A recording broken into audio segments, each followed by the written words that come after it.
काँग्रेसचे शहर जिल्हाध्यक्ष पृथ्वीराज पाटील यांनी अलीकडच्या काही दिवसात भाजपाशी जवळीक साधली असल्याचे दिसते। नुकतंच त्यांनी विधान परिषदेचे गटनेते मुंबई बँकेचे अध्यक्ष आमदार प्रवीण दरेकर यांच्या मुंबईतील संपर्क कार्यालयाच्या शुभारंभाला हजेरी लावली। त्यामुळे पृथ्वीराज पाटील भाजप प्रवेश करणार काय अशी चर्चा पुन्हा एकदा सुरू झाली आहे।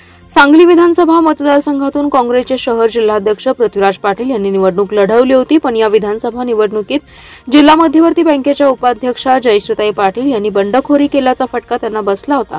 जयश्रीताई पाटील यांना पक्षाचे निलंबित केलं होतं, पण काही दिवसांपूर्वी त्यांना पुन्हा पक्षात घेण्यासाठी काँग्रेसचे नेते आमदार विश्वजित कदम आणि खासदार विशाल पाटील यांनी पुढाकार घेतला होता। त्यामुळे पक्षावर आणि नेत्यांवर ते नाराज आहेत। गेल्या महिन्यात भाजपाचे गोपीचंद पडळकर आणि सत्यजित देशमुख यांनी पृथ्वीराज पाटील यांना भाजप प्रवेशाची ऑफर देखील दिली होती, त्यामुळे त्यांच्या भाजप प्रवेशाच्या चर्चा सुरू झाल्या होत्या।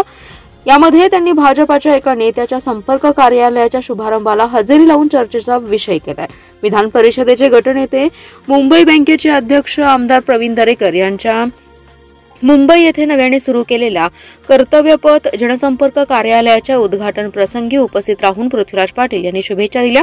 यावेळी त्यांच्या समवेत शिराळ्याचे भाजपाचे आमदार सत्यजित देशमुख देखील उपस्थित होते। भाजपच्या एका वरिष्ठ नेत्याच्या संपर्क कार्यालयाच्या शुभारंभाला पृथ्वीराज पाटील यांनी हजेरी लावल्याने पुन्हा त्यांच्या भाजप चर्चेला ऊत आलाय।